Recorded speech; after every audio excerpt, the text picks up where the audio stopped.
Chaque année, on fabrique dans le monde des millions d'obus d'artillerie. C'est plus que la population de certains pays.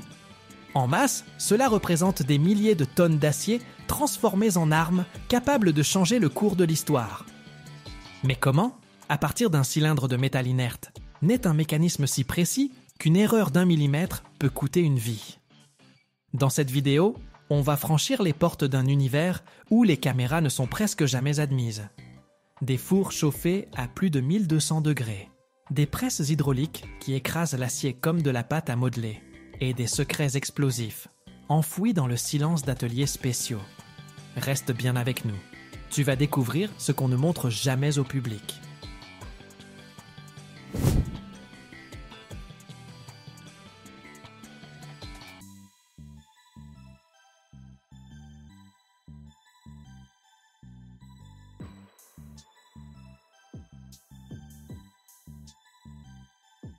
Tout commence avec l'acier. À l'usine arrivent des barres d'acier alliées de haute qualité, appelées Blooms. Ce sont de longs cylindres parfaitement ronds, chacun pesant plusieurs centaines de kilogrammes. Ils sont le squelette futur de l'obus. Première étape, on les découpe en cylindres plus courts, chacun destiné à devenir un projectile. L'image est parlante, comme on tranche un saucisson, sauf qu'ici c'est une énorme scie circulaire qui rugit et projette des gerbes d'étincelles en mordant dans le métal. Résultat, une série de lourdes rondelles d'acier. Ces cylindres froids partent ensuite pour leur baptême du feu, dans un four à induction, une sorte de micro-ondes high-tech pour métal. De puissants champs électromagnétiques pénètrent l'acier et le chauffent de l'intérieur. En quelques minutes, le métal gris et dur devient une masse jaune et incandescente, malléable, chauffée à environ 1200 degrés Celsius.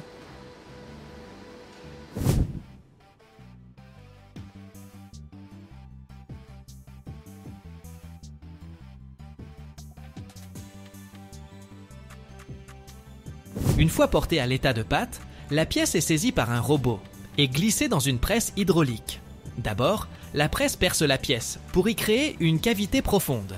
Puis, comme un potier avec son argile, elle étire et façonne la masse. L'acier s'allonge, les parois s'affinent. La cavité s'approfondit. En quelques frappes titanesques, le cylindre se transforme en une sorte de gobelet épais en acier, déjà pointu à son extrémité. La silhouette de l'obus apparaît, mais brute, couverte de calamine, encore imprécise. Vient alors l'usinage mécanique. On fixe la pièce dans un immense tour. Un outil en alliage ultra dur retire couche après couche, transformant la forge grossière en un corps parfaitement lisse et aérodynamique.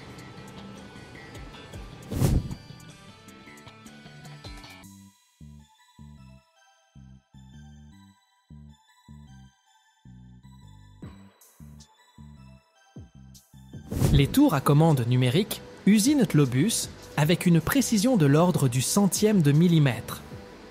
À l'arrière, on creuse des gorges spéciales pour la ceinture de guidage. À l'avant, on taille un filetage parfait pour visser le détonateur. Mais à ce stade, le corps reste encore trop tendre. Pour qu'il supporte le tir, il doit être trempé. On place alors les coques dans un four, chauffé à environ 850 degrés, avant de les plonger brutalement dans un bain d'eau ou d'huile. C'est la trempe. L'acier devient incroyablement dur, mais aussi cassant. Pour réduire cette fragilité et donner au métal sa ténacité, on le soumet à un revenu, chauffé à plus basse température, puis refroidi lentement. Résultat, un corps d'obus parfait, à la fois capable de résister à l'explosion des gaz de poudre et assez ductile pour ne pas éclater dans le canon.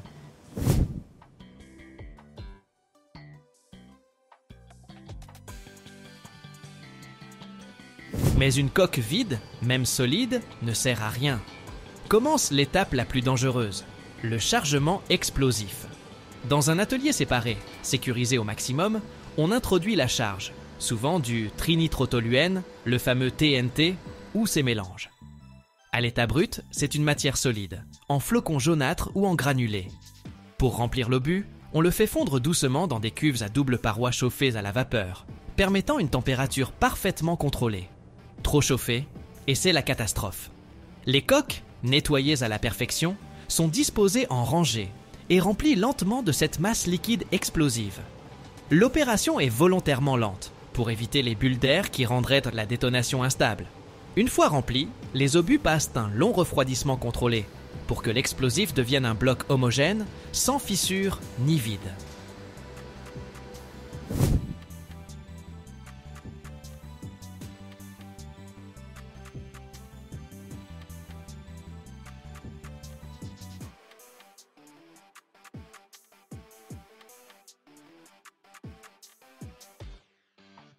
Pendant que le cœur explosif se solidifie, dans un autre atelier encore plus propre, on fabrique le cerveau, le détonateur. C'est une pièce de mécanique de haute précision, presque horlogère. Il comprend des dizaines de micro-composants. Ressorts, engrenages, percuteurs, capsules, sécurité. Sa mission, rester inoffensif durant le transport et le tir, et n'agir qu'au moment exact voulu, à l'impact, en plein vol à une altitude donnée, ou après un délai précis. L'assemblage se fait en atmosphère quasi stérile, pour éviter qu'une poussière n'entrave le mécanisme. Puis vient l'assemblage final. À l'arrière, on presse la ceinture de guidage, en cuivre ou en métal tendre. Son rôle, s'ancrer dans les rayures du canon, imprimer une rotation à l'obus, et empêcher les gaz de poudre de s'échapper vers l'avant.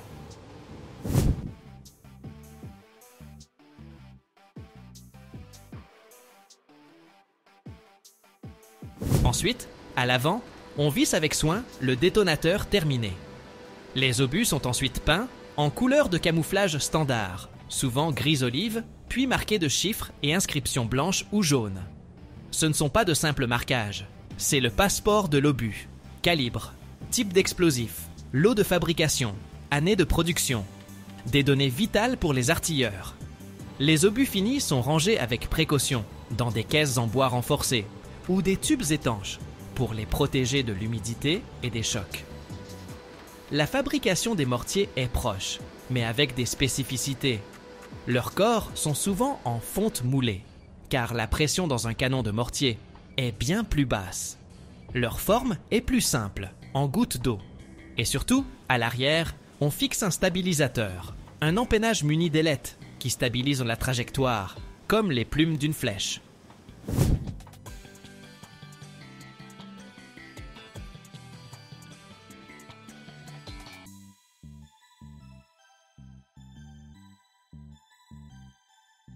Entre ces ailettes, on glisse des charges additionnelles de poudre, en petits sachets de tissu en forme de beignet, pour régler la portée du tir.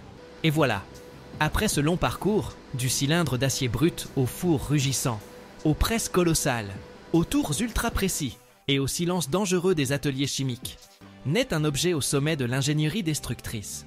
Un projectile, prêt à accomplir sa seule et unique mission, frapper avec une puissance de feu implacable.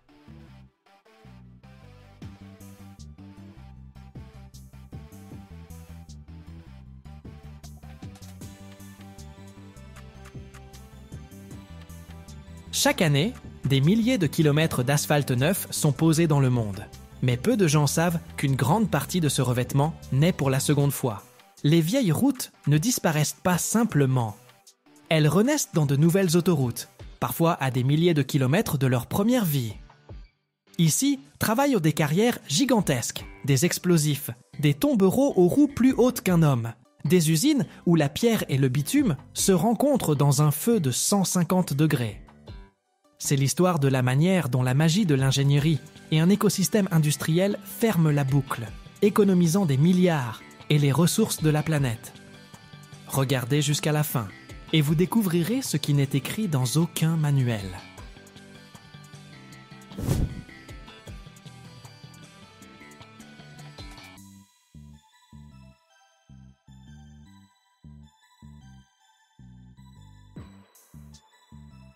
Pratiquement rien ne se perd. Cet asphalte ancien, une fois broyé, est ensuite ajouté au nouveau mélange à l'usine. En moyenne, le nouvel asphalte posé sur les routes contient environ 22% de matériaux recyclés. L'effet économique et écologique est colossal. D'une part, cela réduit considérablement le besoin d'extraire de nouvelles roches et de produire du nouveau bitume. ce qui économise les ressources naturelles et l'énergie. D'autre part, cela diminue le coût du produit final, permettant d'économiser des milliards de dollars sur les budgets d'entretien des routes.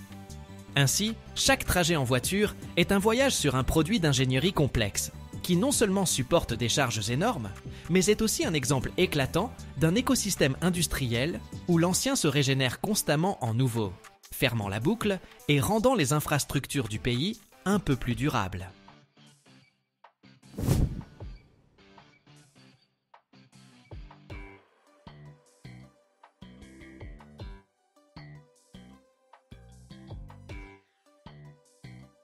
L'histoire de l'asphalte ne commence pas sur la route, mais dans deux endroits complètement différents.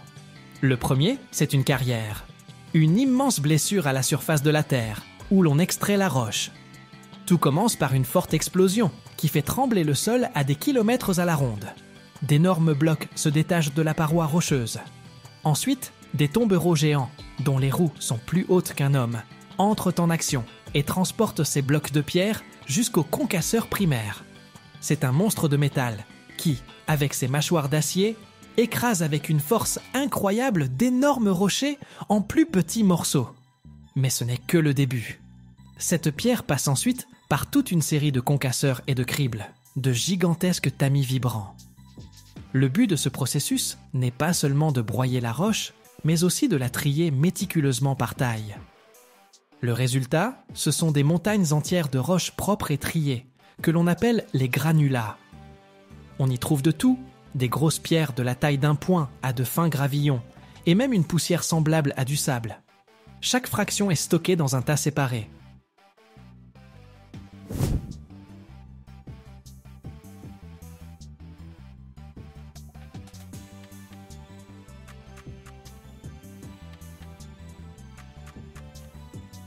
C'est un peu comme si, dans votre cuisine, vous aviez de la farine, du sucre, du sel, chaque ingrédient à part, attendant son heure. C'est le squelette du futur asphalte, qui représente 95% de sa masse. Le deuxième endroit où naît l'asphalte, c'est une raffinerie de pétrole. Quand, à partir du pétrole brut, on produit de l'essence, du diesel, du kérosène et d'autres produits légers, tout au fond de la colonne de distillation, il reste une substance épaisse, noire et visqueuse. C'est le bitume. À l'état normal, à température ambiante, il est dur comme de la pierre. On peut le casser au marteau. Mais si on le chauffe, il devient liquide comme un sirop épais. C'est précisément cette propriété, être solide à froid et liquide à chaud, qui en fait le liant idéal pour notre squelette de pierre. Le bitume, c'est l'âme de l'asphalte, son cœur noir qui lie le tout.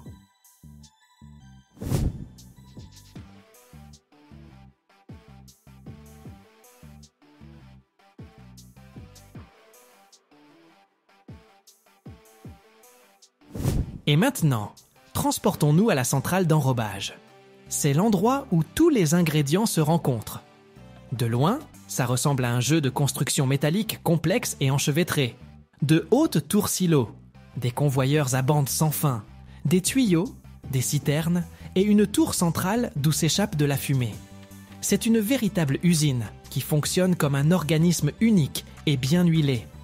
Les différentes fractions de granulats sont acheminées depuis des trémies séparés sur un convoyeur. Mais pas n'importe comment. Tout le processus est contrôlé par ordinateur. L'opérateur dans sa cabine saisit la recette exacte de l'asphalte. Selon l'usage prévu, pour une autoroute à fort trafic ou pour une petite rue tranquille, la recette sera différente. L'ordinateur sait combien de pourcents de grosses pierres, combien de moyennes, combien de fines et combien de poussières sont nécessaires pour un mélange parfait. C'est comme préparer un gâteau complexe, où chaque gramme compte.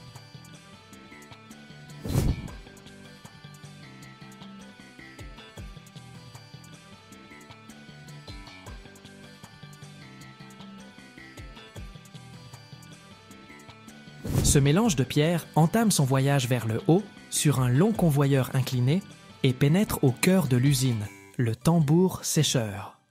C'est un énorme et long tube qui tourne lentement, installé avec une légère inclinaison. À l'une de ses extrémités, un puissant brûleur projette à l'intérieur une colonne de feu rugissante, comme dans le moteur d'un avion à réaction. La température à l'intérieur atteint 150 degrés Celsius. La pierre, en tournant lentement à l'intérieur de ce tambour, se réchauffe et surtout sèche complètement. L'humidité est le principal ennemi d'un bon asphalte. Même une goutte d'eau peut empêcher le bitume d'adhérer solidement à la surface de la pierre. La pierre doit donc être absolument sèche. Après le tambour sécheur, la pierre chaude est débarrassée de son humidité, est hissée par un élévateur, sorte d'ascenseur pour matériaux en vrac, jusqu'au sommet de la tour centrale.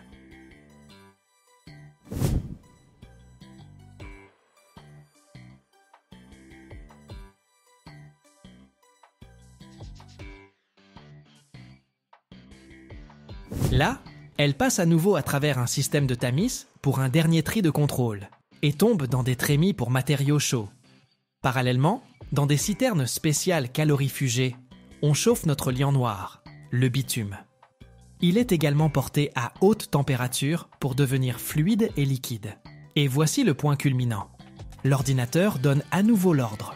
Une trémie de pesage mesure avec une précision incroyable la quantité requise de pierres chaudes de chaque fraction provenant des différentes trémies. Puis, dans ce mélange de pierres incandescentes, on injecte une quantité précisément dosée de bitume chaud et liquide. Toute cette masse, pierre et bitume, tombe dans la chambre de mélange, qu'on appelle le malaxeur. C'est comme un mixeur de cuisine géant, sauf qu'à la place des fouets, il a 2 puissants arbres avec des pales métalliques.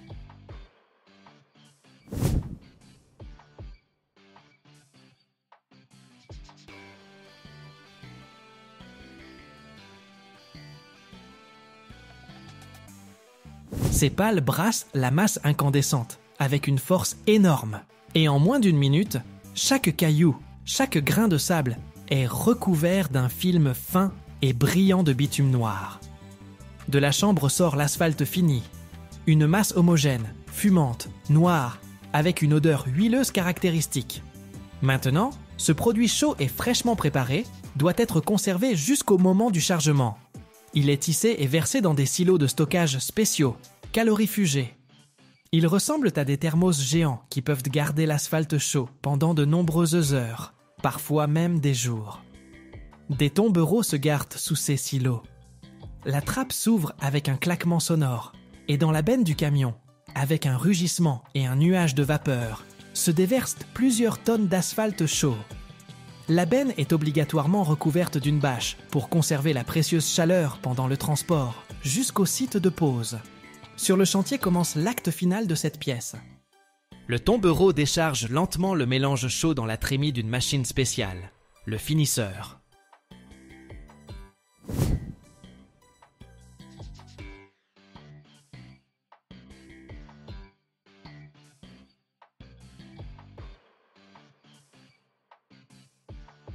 Cette machine, en avançant lentement, répartit uniformément l'asphalte sur la surface de la route, formant une couche parfaitement plane d'une épaisseur donnée.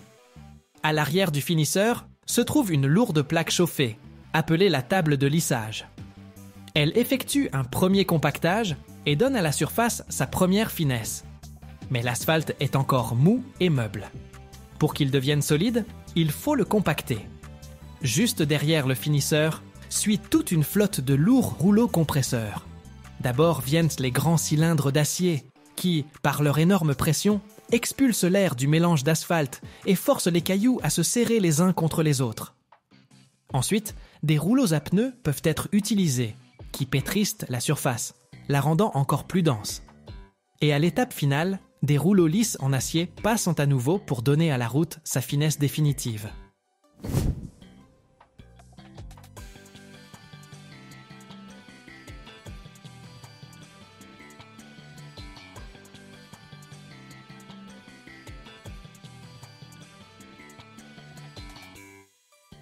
Pendant que l'asphalte refroidit, le bitume repasse de l'état liquide à l'état solide.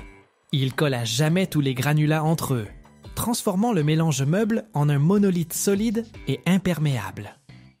Après quelques heures, la route, qui était encore chaude et molle, devient dure et prête à la circulation. Et c'est là toute l'essence.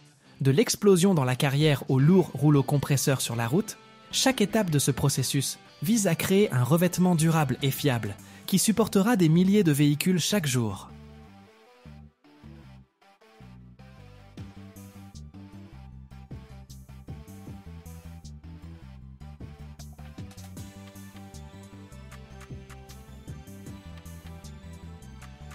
Chaque année, plus d'1 milliard de tonnes de fonte sont coulées dans le monde.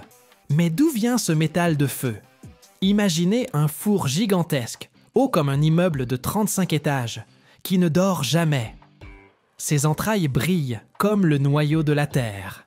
Et la température y atteint 2000 degrés. C'est le haut fourneau. Ici, on ne fait pas que fondre du métal. Ici naît le cœur de l'industrie. Mais il y a un secret que seuls ceux qui se tiennent près du trou de coulée connaissent. Si vous regardez jusqu'à la fin, vous saurez ce qui se passe réellement au centre de cette forteresse en feu. Et pourquoi cela change tout.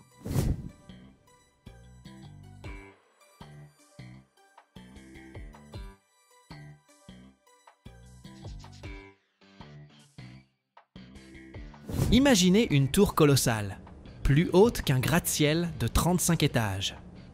Le sol sous vos pieds vibre légèrement de son travail incessant, et l'air est empli d'un grondement semblable à la respiration d'une bête géante. La nuit, son sommet rougeoie, chassant l'obscurité. C'est le haut fourneau, une fonderie verticale colossale, où, sans interruption, 24 heures sur 24, 7 jours sur 7, se produit la magie de la transformation du minerai en métal. Pourquoi haut fourneau? Ce nom vient de sa structure imposante, et ce n'est pas un hasard. Le grand secret du haut fourneau, c'est l'injection continue d'un air incroyablement chaud, qui entretient le feu et déclenche tous les processus nécessaires. Si l'on coupait un haut fourneau en deux, on verrait qu'il ressemble à une bouteille allongée. Chacune de ces parties a son nom et sa fonction.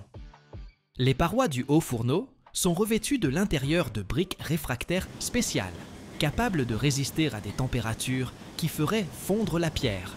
C'est une véritable forteresse, construite pour dompter le feu.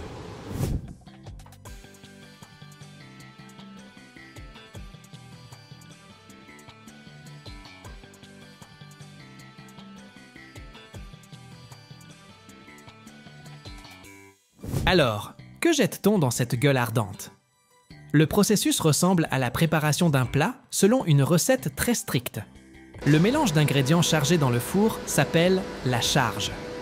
Voici ses principaux composants: le minerai de fer, le combustible, le coke et les fondants. Ces trois composants sont chargés dans le four en couches strictement définies. Une couche de coke, puis une couche de minerai avec les fondants, de nouveau du coke, et ainsi de suite. Toutes les quelques minutes, une nouvelle charge de plusieurs dizaines de tonnes est enfournée. Le minerai de fer est la base de tout. En général, on n'utilise pas simplement le minerai extrait du sol, mais de l'aggloméré ou des boulettes spécialement préparées. Il s'agit de fines particules de minerai frité ou de billes de concentré de minerai roulé. L'objectif principal est que la matière première contienne le plus possible de composés de fer et d'oxygène, desquels il faudra ensuite extraire cet oxygène. Le coke est du charbon de houille, grillé, dans des fours spéciaux, sans accès à l'air. Après un tel traitement, il devient solide, poreux et brûle, en dégageant une quantité énorme de chaleur. Mais son rôle ne s'arrête pas là.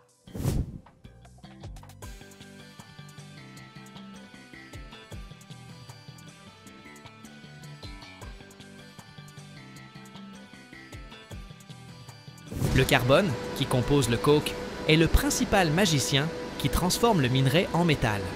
Le fondant est le plus souvent du simple calcaire. À quoi sert-il? Le minerai et le coke contiennent toujours des impuretés inutiles, ce qu'on appelle la gangue. Le calcaire aide à lier ces impuretés, formant un laitier facilement fusible. Voilà, la charge est enfournée. Et maintenant, c'est là que le plus intéressant commence. Deux flux se déplacent l'un vers l'autre. D'en haut, les couches de charge descendent lentement, tandis que d'en bas, un ouragan de gaz incandescent monte à leur rencontre. Tout commence en bas, dans le creuset. Par des tuyères spéciales, de l'air chauffé à 1200 degrés, Celsius est injecté dans le four sous une pression énorme. C'est plus chaud que la lave d'un volcan. Au contact du coke incandescent, l'oxygène de l'air s'enflamme instantanément. La température dans cette zone grimpe jusqu'à 2000 degrés. Il se forme alors du dioxyde de carbone. Mais en montant plus haut et en traversant de nouvelles couches de coke, il se transforme en un autre gaz, le monoxyde de carbone. Et ce gaz, c'est un véritable voleur d'oxygène.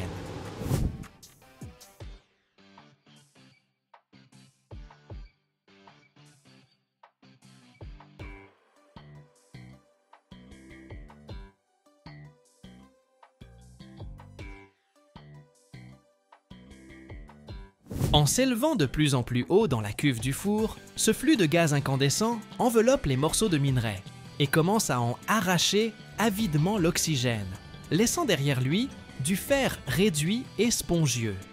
Le fer réduit poursuit son voyage vers le bas dans des zones de plus en plus chaudes. Il traverse les couches de coke incandescent et, comme une éponge, commence à absorber son carbone. Et là, une chose étonnante se produit. Le fer pur fond à une température très élevée de 1539 degrés, mais l'enrichissement en carbone abaisse considérablement ce point de fusion. C'est pourquoi, dans le haut fourneau, on n'obtient pas du fer pur, mais son alliage avec le carbone, la fonte, qui devient liquide dès 1200 degrés. Toutes les 40 à 60 minutes environ, une quantité suffisante de produits liquides s'accumule dans la partie inférieure du four. C'est le point culminant.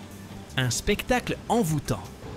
Un ouvrier du haut fourneau, le fondeur, à l'aide d'une perceuse spéciale, ouvre une ouverture dans la paroi du four, le trou de coulée.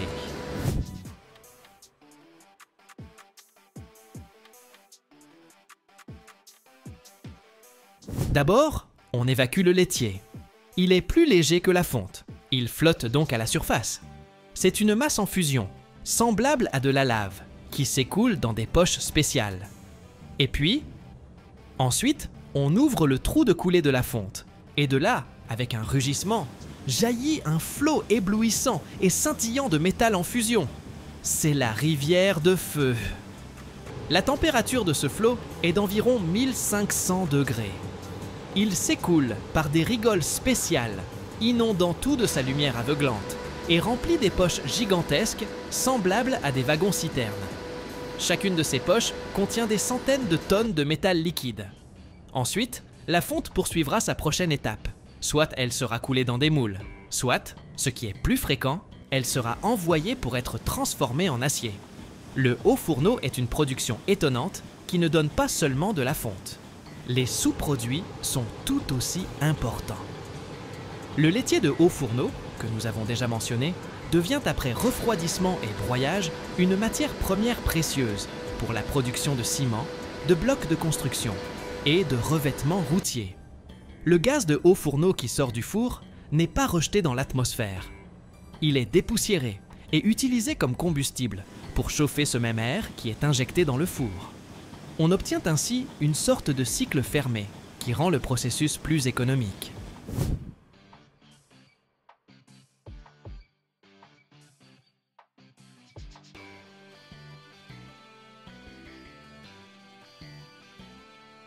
Bien sûr, la sidérurgie représente un défi écologique majeur.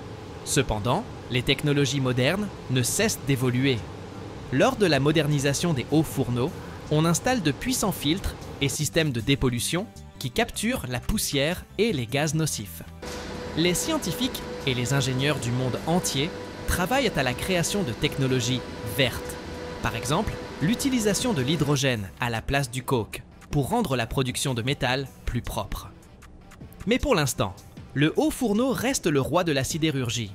Et chaque fois que vous voyez un pont, un gratte-ciel ou un train, souvenez-vous de ces géants de feu et des hommes qui domptent les rivières de feu pour donner au monde une base solide et fiable. Pendant 75 ans, de la fin du 19e siècle jusqu'aux années 1970, les États-Unis ont été le leader mondial incontesté de la production de fonte, d'acier et de produits laminés. Durant cette période, la sidérurgie américaine n'était pas seulement une branche de l'industrie, mais la clé ou le baromètre de l'économie américaine. Dans les années 1920, par exemple, le pays produisait environ la moitié de la fonte mondiale. Imaginez, 1 tonne sur 2 de ce métal stratégique dans le monde naissait précisément dans les hauts fourneaux américains.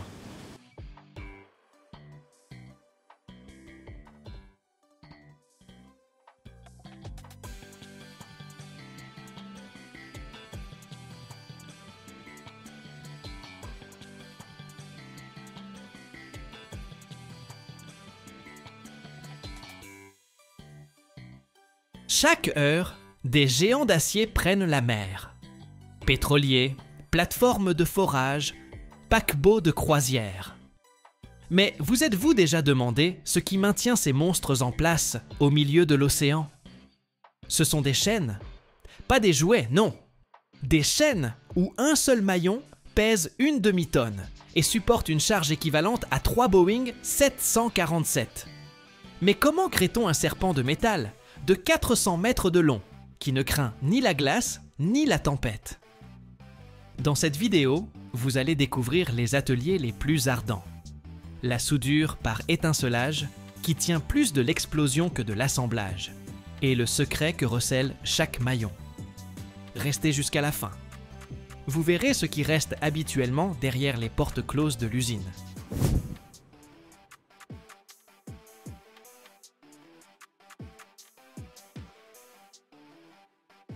Tout ne commence pas dans l'atelier de forge, mais à l'aciérie, où, à partir de minerais et de ferraille, on coule un acier allié très spécial. Ce n'est pas un métal ordinaire. Pour produire des chaînes capables de supporter des milliers de tonnes, il faut un acier de la plus haute qualité, capable de résister non seulement à la traction, mais aussi à la rupture fragile, à des températures extrêmement basses des eaux arctiques et à une corrosion incessante. Après la fusion et l'analyse de la composition chimique, l'acier est coulé dans des moules d'où sortent d'imposants lingots cylindriques. Ces lingots, encore chauds, passent dans des laminoirs qui, avec une force incroyable, compriment et étirent le métal, le transformant en longues barres d'acier de section ronde. Le diamètre de ces barres peut atteindre plus de 200 mm. C'est l'épaisseur du tronc d'un arbre adulte. Après refroidissement, elles sont coupées en tronçons de longueur définie. Chacun de ces tronçons est un futur maillon de la chaîne titanesque.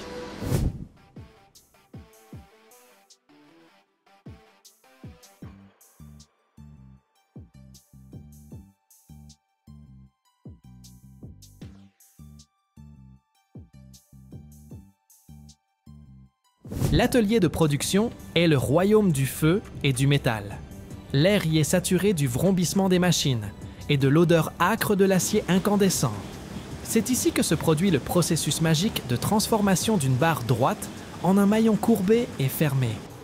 D'abord, la barre d'acier entre dans la gueule infernale d'un four à induction. En quelques minutes, un puissant champ électromagnétique la chauffe à 1200 degrés Celsius. Le métal devient plastique et malléable, rougissant jusqu'à prendre une couleur cerise éblouissante. Ensuite, la barre chauffée est immédiatement acheminée vers une presse à cintrer. Des manipulateurs hydrauliques, avec une aisance qui semble impossible pour une telle masse, la plient autour d'un mandrin spécial, lui donnant sa forme caractéristique en U. Vient alors le moment clé, qui distingue la création d'une chaîne de tout autre processus. L'ébauche en U, encore chaude, est enfilée à travers le dernier maillon déjà terminé et refroidie de la future chaîne.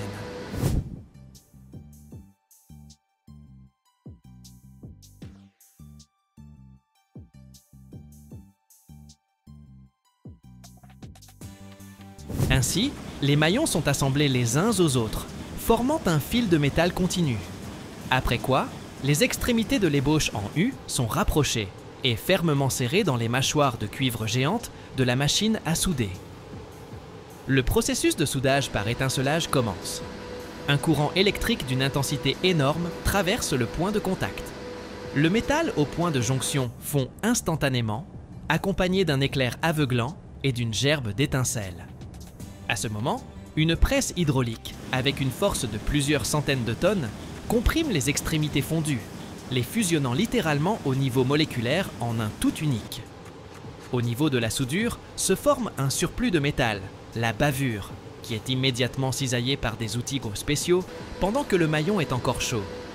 Le maillon fraîchement soudé n'est pas encore prêt pour les épreuves. Pour lui conférer une résistance maximale, il faut le tremper correctement.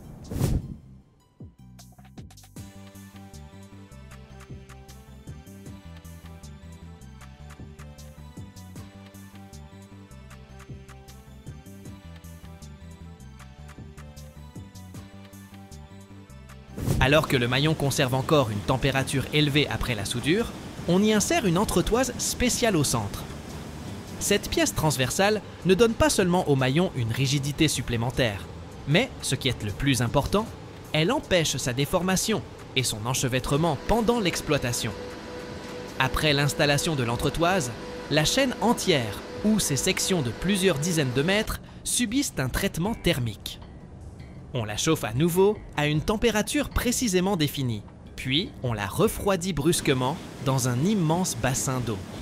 Ce processus, connu sous le nom de trempe, rend l'acier extrêmement dur, mais aussi cassant. Pour éliminer cette fragilité et donner au métal la ténacité nécessaire, la chaîne est de nouveau chauffée, mais à une température plus basse et laissée à refroidir lentement à l'air libre. Cette étape s'appelle le revenu. Le résultat est un équilibre parfait entre dureté et ductilité.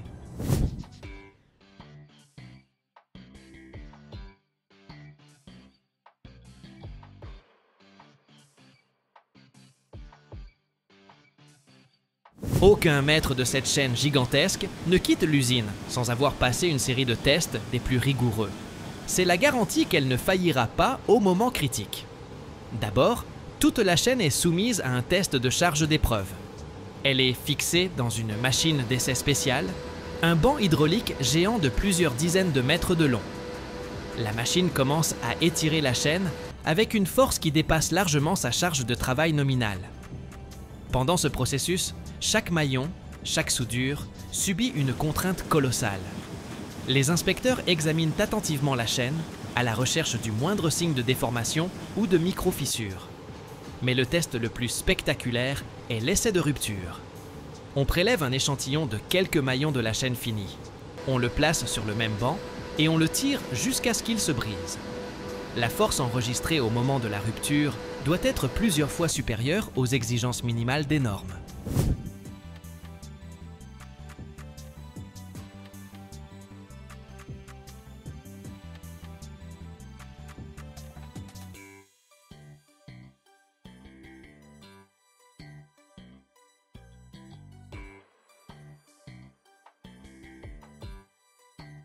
Le fracas assourdissant du métal qui se déchire n'est pas le signe d'un échec, mais la meilleure preuve de la qualité et de la fiabilité de tout le lot. Après les tests mécaniques, chaque maillon est inspecté par ultrasons et par magnétoscopie pour détecter d'éventuels défauts internes cachés. Ce n'est qu'après avoir passé avec succès toutes ces étapes que la chaîne reçoit son certificat de qualité et est prête à être expédiée. Chargée sur un transport, elle ressemble à un serpent d'acier endormi, prêt à commencer son service silencieux dans les profondeurs de l'océan, maintenant fermement en place les plus grandes créations de l'homme. Pour les chaînes de la plus haute catégorie, cette charge peut dépasser 1000 tonnes.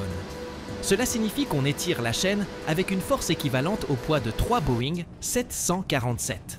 La charge de rupture minimale, c'est-à-dire la force à laquelle la chaîne est garantie de ne pas se rompre, pour de tels produits, dépasse souvent 1500 tonnes. C'est une force capable de maintenir en suspension un train entier de marchandises chargées de charbon.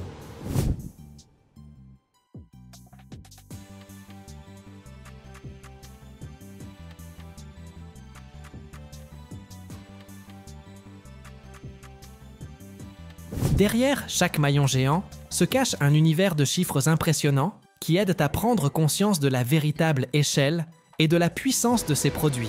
Un seul et unique maillon de chaîne d'encre de la plus haute catégorie, destiné aux grands navires ou aux plateformes pétrolières, peut avoir un diamètre de barre d'acier de plus de 200 mm. Le poids d'un tel maillon dépasse facilement les 500 kg. C'est plus que le poids de 3 ou 4 hommes adultes ou d'un petit piano à queue. Cependant, les chaînes ne se mesurent pas à la pièce, mais par section. Une section marine standard, appelée maillon en langage maritime, mesure 27 mètres et demi de long. La chaîne d'encre complète d'un superpétrolier ou d'une unité flottante de production, de stockage et de déchargement de pétrole peut être composée de 12 ou 15 de ces maillons, atteignant une longueur totale de plus de 400 mètres. Son poids total dépasse alors facilement les 200 ou 250 tonnes, ce qui est comparable au poids de 2 baleines bleues adultes.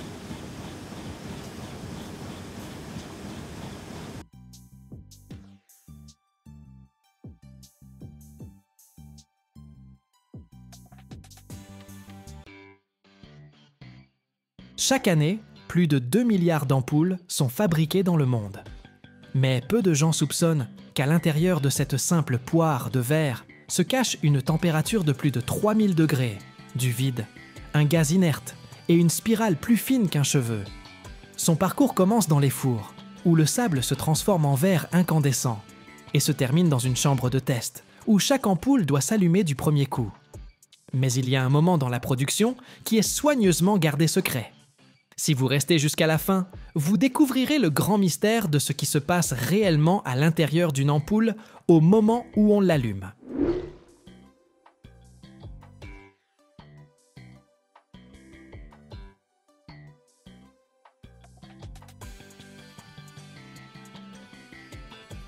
La lumière ne naît pas de rien. Dans une usine d'ampoules, tout bourdonne, brille, clignote et transforme du verre, du métal et du gaz en des milliers de sources de lumière chaque jour. Tout commence bien sûr par l'ampoule en verre. Mais d'où vient-elle? Dans la plupart des grandes usines, les ampoules en verre sont fabriquées directement sur place. Cela fait partie de la même chaîne de production. Tout débute avec du sable de quartz, de la soude et du calcaire. On les mélange. On les fait fondre dans des fours à plus de 1500 degrés Celsius. Puis, des machines spéciales soufflent le verre en fusion pour lui donner cette forme de poire que nous connaissons bien. Le processus est entièrement automatisé. Des tubes ou des gouttes de verre sont acheminées vers un moule, où de l'air est injecté, et le verre prend la forme souhaitée de l'ampoule. Ensuite, elle refroidit, est inspectée pour détecter d'éventuelles micro-fissures et poursuit son chemin sur la ligne jusqu'à l'étape de l'insertion du filament de tungstène.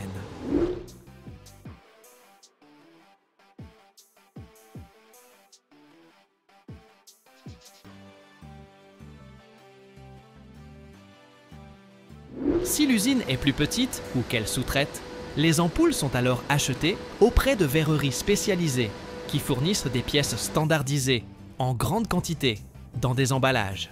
Mais dans les usines modernes de production de masse, on fond et on forme le verre soi-même, car c'est plus rapide, moins cher et plus précis.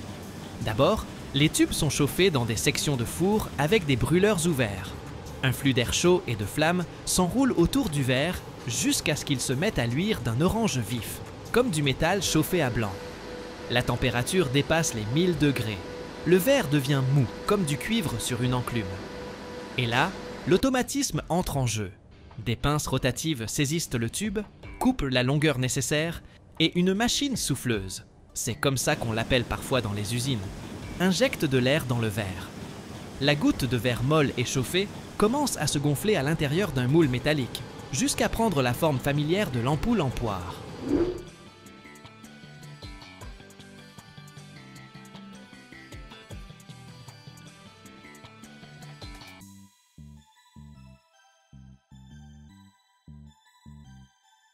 Parfois, elle est allongée, ou même sphérique, selon le modèle. Tout cela prend moins d'une seconde, mais dans cette seconde se cachent des décennies de technologie et de calculs précis. L'épaisseur de la paroi, l'uniformité de l'arc, la taille du culot, tout est sous contrôle. Ensuite, l'ampoule avance lentement sur le tapis roulant et entre dans une section de refroidissement contrôlé. Là, sa température baisse progressivement jusqu'à la température ambiante pour que le verre ne se fissure pas. C'est ce qu'on appelle la recuisson, une étape nécessaire pour éliminer les tensions internes. Vient ensuite une inspection visuelle. Des caméras détectent les défauts et des détecteurs particulièrement sensibles repèrent les moindres irrégularités. Seules les ampoules parfaites arrivent à la zone d'assemblage. Dès que l'ampoule en verre a refroidi et passé l'inspection, elle est saisie par une autre ligne, là où le cœur de l'ampoule attend sa place. C'est le filament de tungstène, un fil très fin, enroulé en un ressort serré. On ne peut pas recoudre une chemise avec, mais on peut faire rougir l'air avec lui.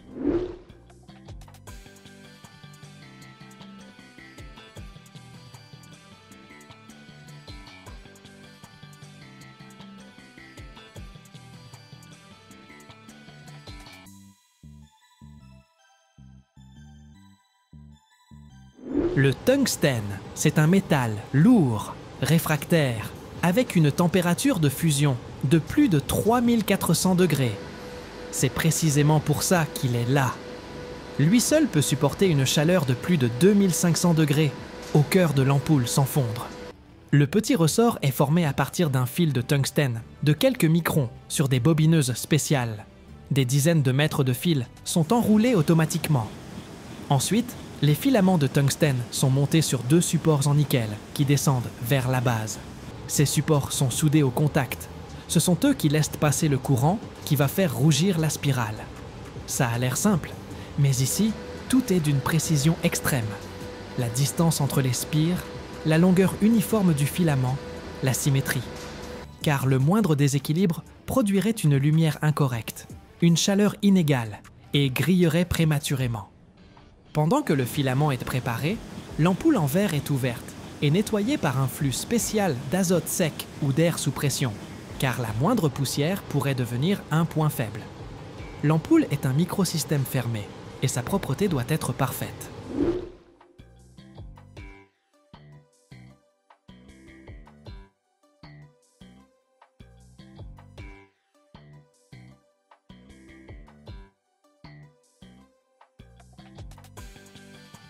Ensuite, c'est le montage du noyau.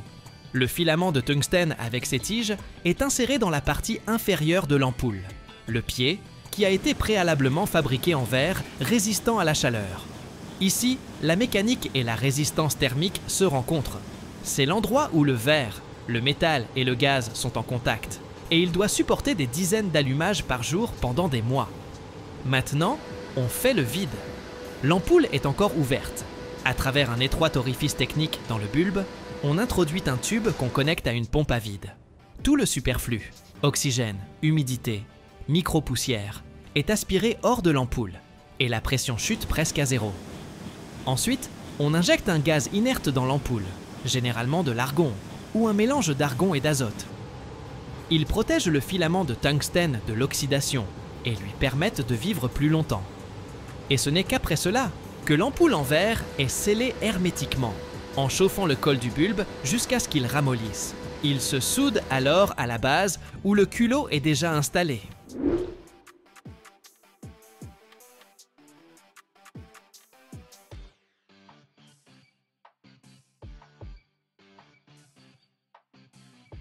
Le culot, c'est cette même spirale métallique, ou ces 2 broches, selon le type, avec laquelle on visse l'ampoule dans la douille. Il est soudé ou serti avec un petit isolant en verre qui assure la séparation électrique entre les contacts. À ce stade, l'ampoule est presque prête. Mais ce qui est encore plus important, c'est de vérifier son bon fonctionnement. Toutes les ampoules passent un test. Pendant un instant, on y fait passer du courant. Le filament rougit et le moindre défaut est immédiatement détecté. Si l'ampoule ne s'allume pas, un automate l'éjecte dans le bac des rebuts. Si elle s'allume de manière stable, sans scintillement, elle continue son chemin. Ensuite, un contrôle par échantillonnage est effectué pour la résistance au choc et à la température. On laisse tomber les ampoules d'une faible hauteur, dans leur emballage. On les teste à la surchauffe. On vérifie leur durée de vie à tension réduite. Le tungstène doit briller d'une lumière jaune chaud, pas d'un blanc qui agresse les yeux.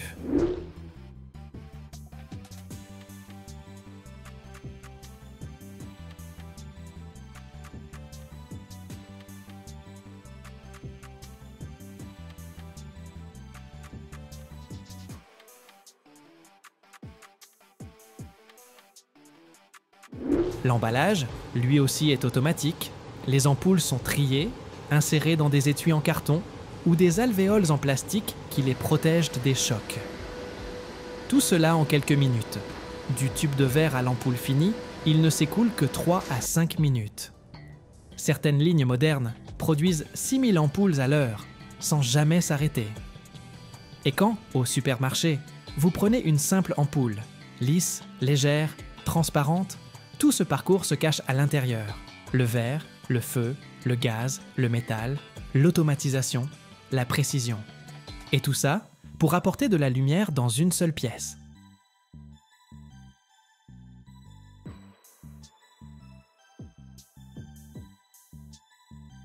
« 50 millions de dollars, c'est le prix que peut coûter un seul câble. Pas une grue, pas un navire, pas une plateforme de forage, juste un câble. Mais ce n'est pas une simple corde. C'est un élément d'un système extrêmement complexe, dont dépendent des vies humaines, des centaines de tonnes de marchandises et des projets de plusieurs millions de dollars. Aujourd'hui, je vais vous montrer comment sont créés ces géants, faits de métal, de précision et de tension. Prêts ? Entrons dans les coulisses de la fabrication des câbles ultra résistants. On les utilise pour les grues maritimes qui soulèvent des modules sur les plateformes pétrolières, l'extraction minière, l'installation d'éoliennes en pleine mer, la construction de ponts et de gratte-ciel. Le matériau principal utilisé pour fabriquer ces câbles surpuissants est un acier au carbone fortement allié. Mais pas n'importe quel acier, un acier modifié, amélioré par des alliages. On y ajoute du chrome, du nickel, parfois du molybdène. Tout dépend de la future utilisation du câble. Par exemple, le chrome augmente la résistance à la corrosion, tandis que le nickel apporte solidité et ductilité. Ces additifs transforment le métal en une véritable armure d'ingénierie, capable de supporter des charges extrêmes, des changements de température, l'humidité marine et même le vieillissement mécanique. Mais pour que cet acier soit prêt à être tressé, il est d'abord préparé sous forme de fil. La première étape, le laminage. Les ébauches d'acier passent entre des cylindres, réduisant progressivement leur diamètre jusqu'à la taille exacte. Vient ensuite le temps de la trempe thermique. Le fil est chauffé à très haute température, puis refroidi brusquement pour lui donner la structure souhaitée. Ce processus rend l'acier à la fois dur et élastique. L'étape suivante, le revêtement. On le choisit en fonction des conditions d'exploitation. Un zingage pour la protection contre la corrosion ou une gaine polymère pour un travail en milieu agressif, comme l'eau de mer. Et même après toutes ces procédures, ce n'est pas encore un fil fini. Vient ensuite le calibrage par ordinateur. Chaque fil est vérifié par des machines de haute précision. On ne mesure pas seulement le diamètre au micron près, mais aussi les micro-courbures, la tension, la symétrie. Imaginez qu'un écart d'un seul centième de millimètre peut être critique, car des milliers de ces fils seront ensuite assemblés en un seul câble. Un seul segment faible devient un point de rupture potentiel. Et si le câble cède sous la charge, cela signifie non seulement une panne, mais des pertes de plusieurs millions, l'arrêt d'un chantier, voire une menace pour des vies humaines. Après le calibrage, une fois que chaque fil métallique a subi son traitement thermique, sa vérification et son revêtement, l'une des étapes les plus spectaculaires commence. Le tressage du câble. Et non, il ne s'agit pas simplement de tordre des fils ensemble. C'est un système mathématiquement calculé de tension, d'angles et d'interactions de centaines d'éléments.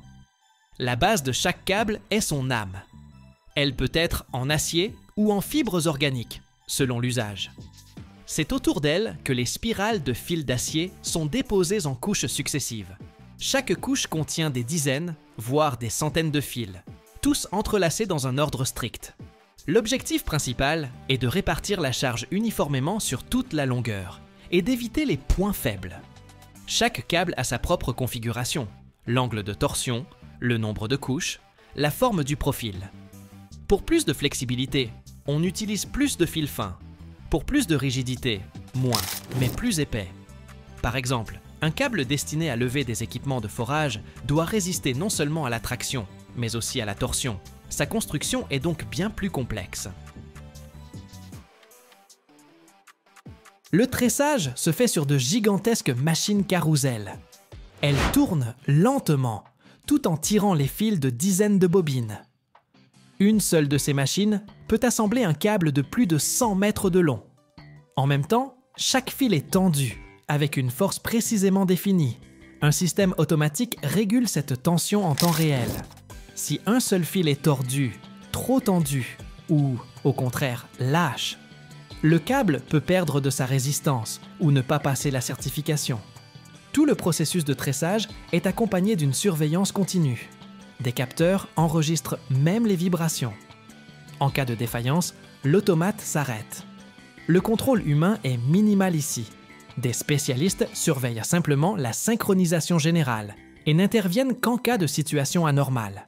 Ce qui est intéressant, c'est que certains câbles ont une structure composite, une couche extérieure avec une isolation polymère ou un revêtement ignifuge, et à l'intérieur, des âmes métalliques aux propriétés différentes. On utilise ces câbles dans les grues de pompiers, le matériel militaire, ou même sur les plateformes spatiales.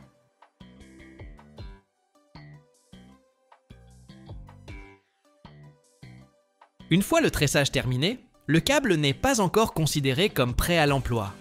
L'une des étapes les plus cruciales l'attend: les tests et la certification. C'est là que l'on découvre l'essentiel. Résistera-t-il à ce pourquoi il a été créé ou non? Le premier type de vérification, le test de rupture. Le câble est fixé entre deux énormes pinces hydrauliques, puis on commence à le tirer lentement avec une force incroyable. On ne parle pas de tonnes, mais de centaines de tonnes de charge, qui augmentent progressivement. Le but est de déterminer sa limite de résistance maximale. Idéalement, le câble doit supporter une force 3 à 5 fois supérieure à celle qu'il devra porter dans des conditions réelles. Mais supporter la charge ne suffit pas. Il faut aussi un test de fatigue.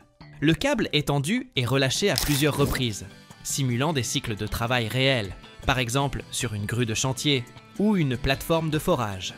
Sur des centaines de cycles, on étudie l'apparition éventuelle de micro-fissures, de déformations ou de changements de structure. On effectue également des tests de torsion séparée. Le câble est fixé et soumis à une rotation. C'est important pour les modèles qui travaillent en suspension, ou là où le vecteur de force change constamment. Si le câble se détord, s'effiloche ou se casse de l'intérieur, c'est un défaut. Une autre étape critique, les tests environnementaux.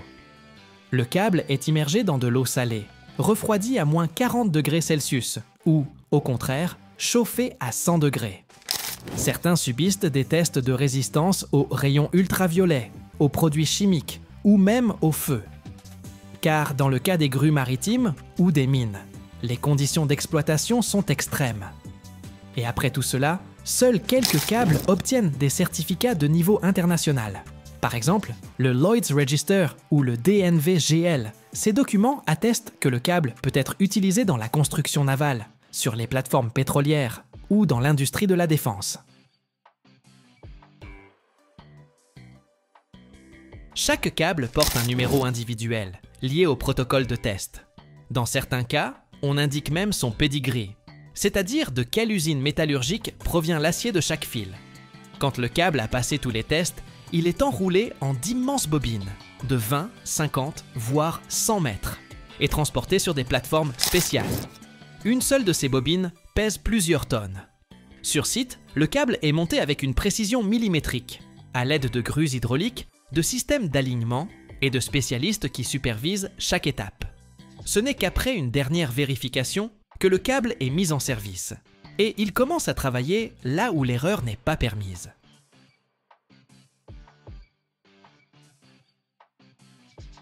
« 1 milliard 300 millions de mètres de câbles Internet sous-marins reposent déjà au fond de nos océans.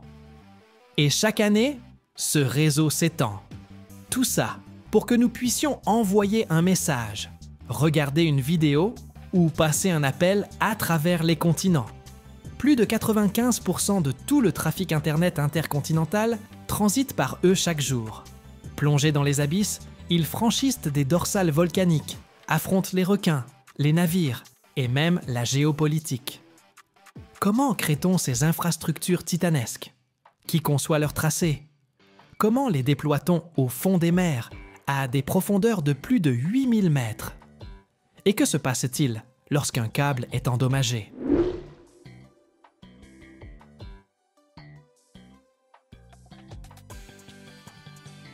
Pour que l'Internet traverse les océans, il faut un câble capable de résister à la pression, à l'eau salée, à la faune marine et à des décennies de service sans réparation. Tout commence par l'âme centrale, un conducteur en cuivre ou en aluminium, par lequel passera le signal principal. De grands lingots de métal purifiés sont fondus et passés dans des tréfileuses, des machines qui étirent le matériau à plusieurs reprises, à travers des filières de plus en plus étroites, réduisant son diamètre à quelques millimètres. À ce stade, on obtient une section parfaitement circulaire, exempte de la moindre micro-fissure ou poche d'air. Après le tréfilage, le fil subit un traitement thermique. On le chauffe à une température précise pour éliminer les tensions internes et le rendre plus flexible.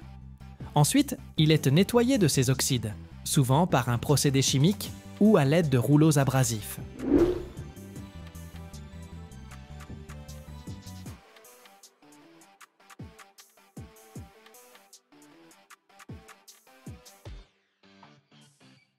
À la sortie, on a une âme brillante, lisse, presque parfaite. Elle est contrôlée automatiquement. Diamètre, résistance, flexibilité et pureté de la surface. Cette âme doit pouvoir supporter des kilomètres de courbure et fonctionner sans défaillance, même à des profondeurs de plusieurs milliers de mètres. Selon le type de câble, l'âme est soit un conducteur unique et massif, soit un tauron de plusieurs fils plus fins, ce qui augmente sa flexibilité et sa résistance à la rupture. Une fois le conducteur en cuivre ou en aluminium prêt, il est immédiatement envoyé sur une ligne d'extrusion, une longue machine aux allures de tunnel. À l'intérieur, du polyéthylène chauffé à 250 degrés fond jusqu'à devenir une crème épaisse et visqueuse. Le conducteur avance sur le convoyeur et entre dans la tête de l'extrudeuse, où le polymère fondu enrobe le métal avec précision et uniformité, comme une seconde peau. Ici, chaque milliseconde compte. Trop lentement, et des coulures se forment. Trop vite, et le polyéthylène n'a pas le temps d'adhérer.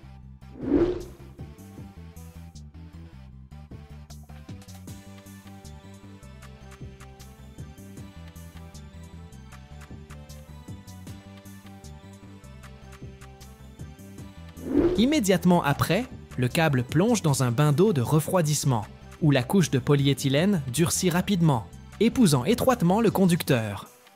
Toute la surface doit être lisse, sans la moindre bulle ni fissure. C'est la première ligne de défense contre l'humidité.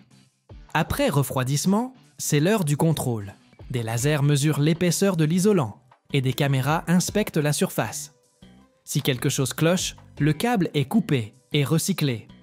L'étape suivante est l'application d'un gel hydrophobe qui joue le rôle d'un bouclier invisible. Ce composé dense et visqueux remplit toutes les cavités à l'intérieur du câble, enveloppe la fibre optique et crée une barrière interne contre l'humidité. Dans une chambre spéciale, le câble passe à travers un système de buses ou de têtes rotatives qui injectent uniformément le gel sur la partie centrale et dans l'espace entre les fibres. Le gel ressemble à une graisse transparente. Il ne sèche pas, ne gèle pas et ne se dissout pas dans l'eau, même à 8000 mètres de profondeur sous la pression de centaines d'atmosphères.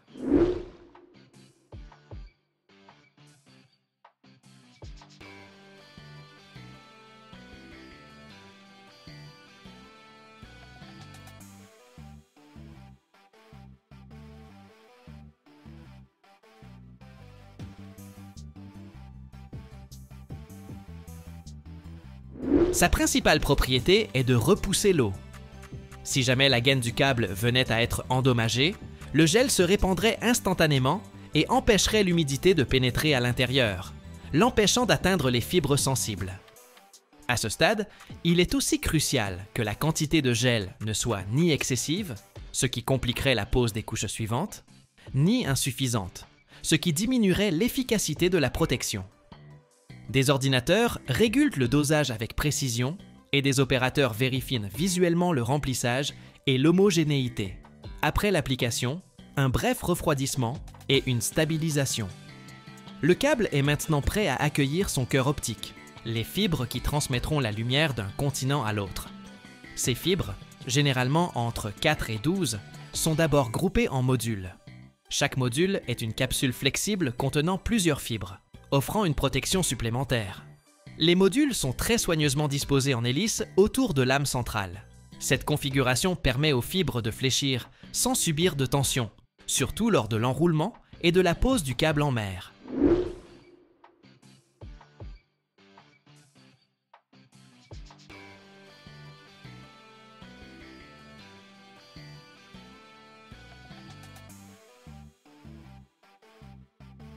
Pour que les fibres restent en place, elles sont calées dans le lit de gel qui a été appliqué précédemment.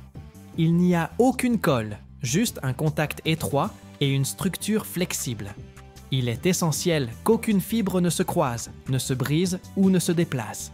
C'est un travail d'orfèvre, bien que réalisé sur une chaîne de montage. Ensuite, on vérifie la continuité de chaque fibre. On y envoie une impulsion laser. La moindre micro-fissure ou courbure provoquerait une défaillance, et la fibre ne passerait pas le contrôle.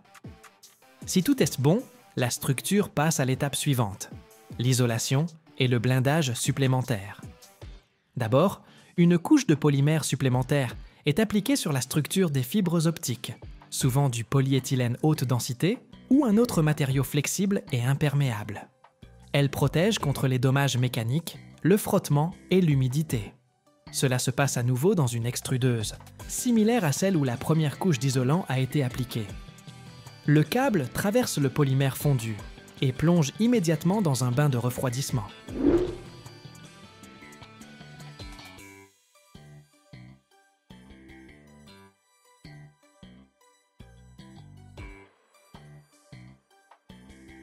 Après refroidissement, le câble entre dans la section de blindage par fils d'acier.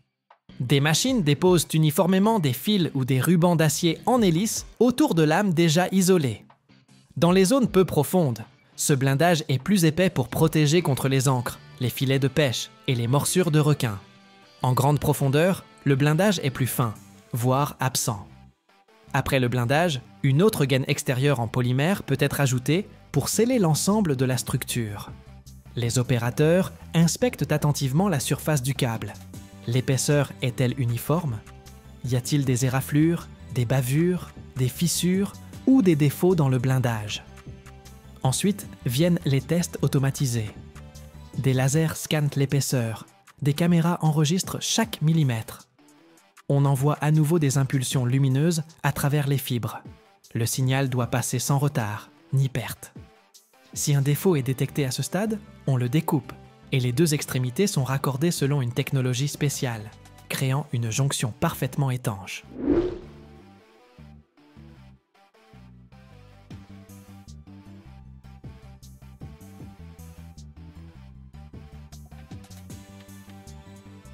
Après vérification, le câble arrive à la section de marquage. Ici, sur la gaine extérieure, on imprime les informations sur le lot, la date de production, le type de câble et sa destination. Souvent, tous les quelques mètres, pour qu'il soit facile d'identifier le câble même lors de sa pose au fond de la mer. Et enfin, l'enroulement sur les tourets. Ce sont de gigantesques bobines, pouvant atteindre 4 ou 5 mètres de diamètre, capables de contenir jusqu'à 2500 mètres de câble. Chaque spire doit être parfaitement alignée, sans torsion et avec une tension uniforme.